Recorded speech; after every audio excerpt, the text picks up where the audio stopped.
Welcome back to Dave Does Math from Home. This is part 3. Oh no. There we go. This is part 3 of our video series on 16.3. We're doing double integrals in polar coordinates, also known affectionately as pirate integrals, because I love pirates, and RD theta sounds like something a pirate would say. We have one last example for us to do. This is the volume beneath z equals 30 over 1 plus x squared plus y squared minus 3 over the region where it's positive. This is a thing that the homework is going to do to you a lot.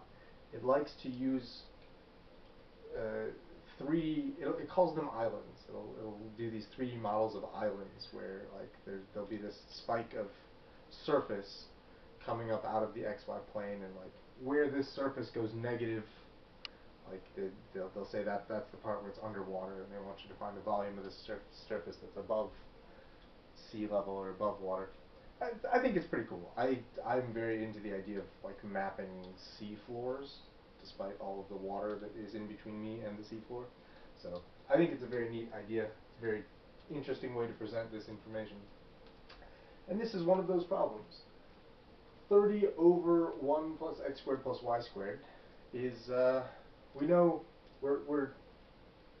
it's in section 16.3. We know we're going to be doing this in polar coordinates.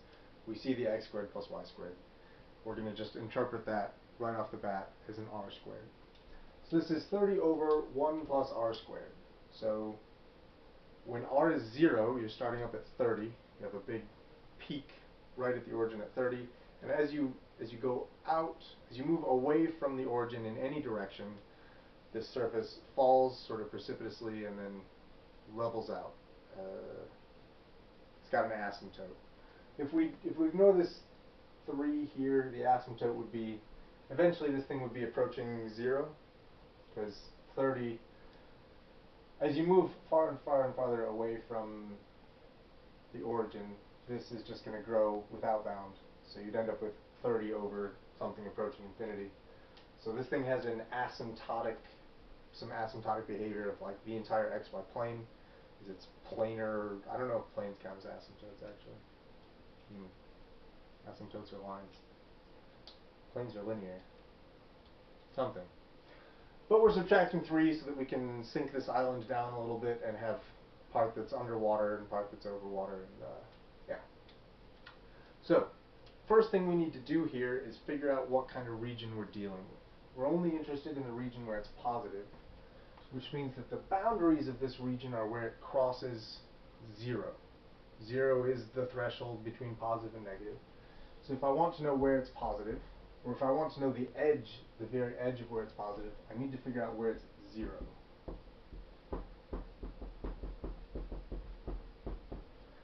And this is a relatively straightforward equation. I can just add 3 to both sides.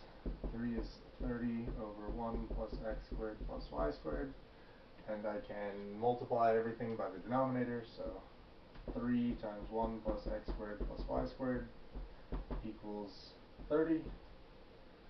Now I can get rid of the 3's, and that'll just be a 10. And I can subtract 1, and I have x squared plus y squared equals 9.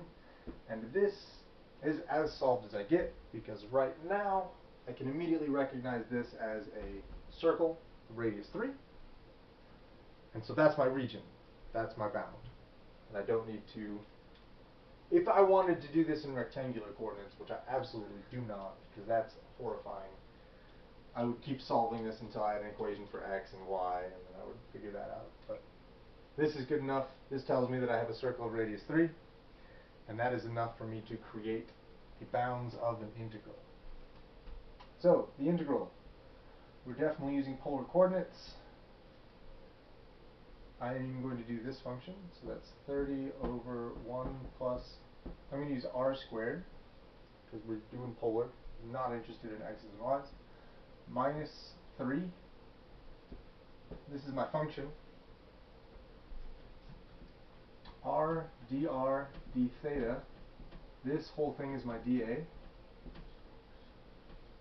One tricky thing you need to keep in mind about this is that this r is going to distribute. Technically the whole thing distributes, but we always sort of it's sort of generally always implied that your d's always distribute across the entire integrand. That's not something we really need to be explicit about.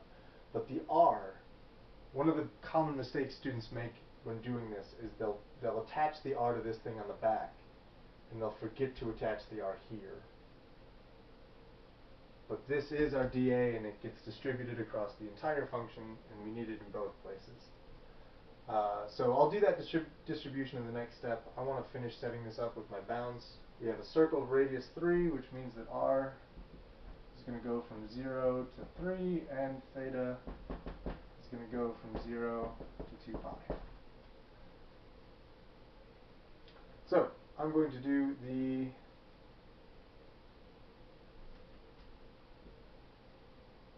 distribution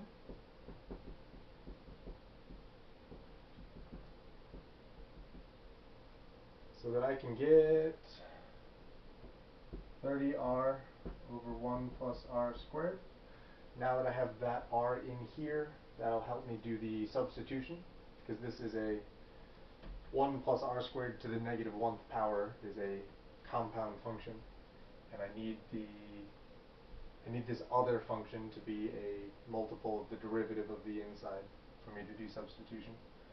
Minus 3r dr d theta.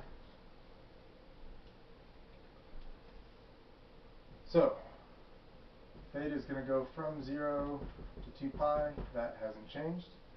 This integral, this is essentially a 1 plus r squared to the negative 1.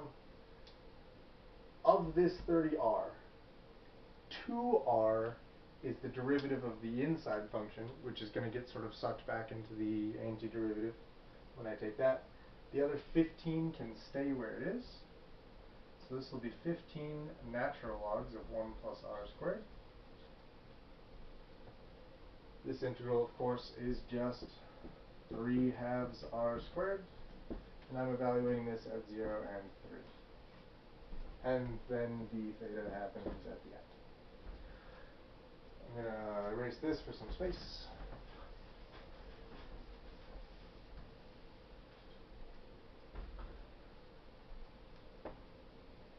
So I'm going to simplify this. Oh, I need to plug stuff in and then do some simplifications. I'm going to get the integral from 0 to 2 pi of 15 natural logs of 10 minus 3 halves times 9 is 27 halves, minus 27 halves. So that's what happens when I plug in 3. When I plug in 0, this is going to be 15 natural logs of 1. The natural log of 1 is 0. So when I plug in 0, this piece is 0. This piece is also 0, so that's nice. Once again, this thing looks like a mess, but is secretly just a constant, and integrating a constant, d theta is theta. From 0 to pi, you're just multiplying it by 2 pi. So I'm going to get 30 pi ln 10 minus 27 pi. That is the final answer